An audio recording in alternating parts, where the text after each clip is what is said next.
জয় আনন্দময়ী সোনামায়ের জয়।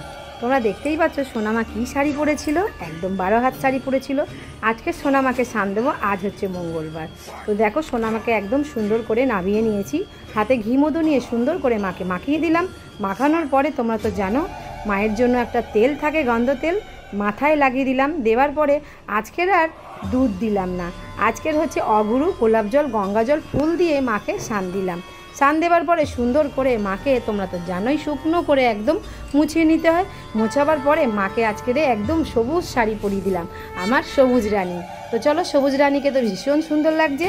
আর এদিকে সুন্দর করে একদম একে একে সমস্ত গয়না পরিয়ে দিলাম, মায়ের চুল লাগিয়ে দিলাম, মায়ের হাতে খড়গ দিয়ে দিলাম, মুন্ডমালা দিয়ে দিলাম, মোটা করে সিঁদুর পরিয়ে দিলাম। তারপরে মাকে মায়ের জায়গায় বসিয়ে দিলাম, সুন্দর দেখে একটা মালা পরিয়ে দিলাম, মায়ের মাথায় একটা ফুল দিয়ে দিলাম। আর মায়ের মাথায় তোমরা জানো ময়ূরের পালক থাকে, তো ছাদ বাগানের ফুল দিয়েও সুন্দর করে সোনামাকে সাজিয়ে দিলাম।